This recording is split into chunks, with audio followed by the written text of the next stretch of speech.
Hello students, today we are going to do a poem from your textbook, that is Thunderstorm, written by a famous writer or an American poetess named Emily Dickinson.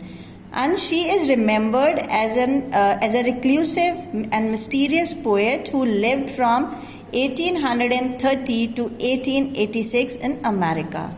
So during her lifetime, she wrote more than 1800 poems on a wide variety of topic, and the poem Thunderstorm is among one of her best work. So in the poem, Emily Dickinson depicts the scene created by a thunderstorm. So let's read the poem. A wind began to rock the grass. So the wind began to rock the grass is the very first line of the poem. So as you see,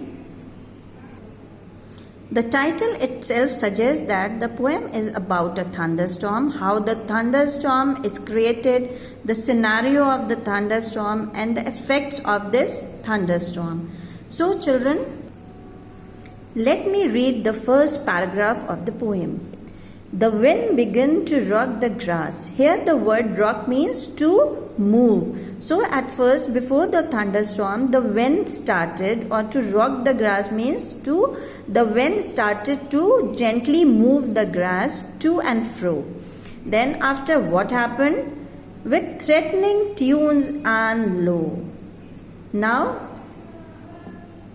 so the wind began to blow to and fro. Threatening tunes means threatening sound and shadows around and after. Okay. So he flung a menace at the earth, a menace at the sky. So here, he here doesn't refer to any person here, but he refers to the wind. He flung means he threw a menace. Menace means a threat. Okay, flung means throwing. So menace means a threat. So the wind throws the menace, throws the threat at the sky, a menace at the earth, a menace at the sky means the wind throws the menace, the threat, it throws the threat at the earth, as well as it is a threat to the wind is a threat to the sky also. So these two lines shows the anger of the wind. How fierce the wind is exactly as flung, as we throw something at a very high speed or a very great speed. Exactly here the wind also throws away itself, creating a threat at the earth as well as at the sky. And dear children, as we all know that before the wind or before the thunderstorm or before the lightning or before heavy rainfall, usually we came to know that thunderstorm is coming because the entire earth darkens and sky also darkens and looks threatening and fearful. And then what happened afterwards? Let's read the second paragraph stanza of the poem. The leaves unhooked themselves from the trees and started all abroad. That means when the wind is very harsh, it unhooked means it detached the leaves from the trees, and all abroad means the leaves blow here and there, all scattered everywhere. Now let's proceed further. The dust that scoop itself like hands and throw away the roads. So here in this line, dust has been compared to hands. Just as we people, we use our hands to scoop something or to dig out something. Similarly, dust and sand are also being blown into the air and get scattered on road and completely hiding the road with the dust and sand. Now switching on to the third stanza. The wagons quickened on the streets, the thunder hurried slow. So here, wagons and vehicles on the roads also feel the impact of the thunderstorm. Though their speed is lessened, but they are affected by the strong wind. So here poet effectively capture the way in which thunderstorm occurs during hurried slow.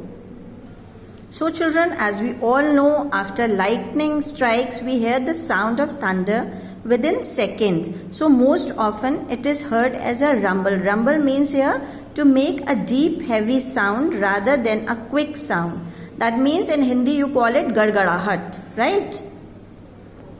So here the word hurried, slow, children, make an oxymoron. It's a phrase that combines two words that seems to be opposite of each other. So here two opposite words have been used together in this line. They are hurried and slow. So this line shows a contradictory statement. It means that things happen quicker than we expect them to happen. Now let's proceed. The lightning showed a yellow beak and then a livid claw. Right? So here the bolts of lightning are described like a bird with a yellow beak and bluish grey claws. So this description also evoked the picture of lightning striking like an angry bird of prey. Right? Now switching on to the next paragraph.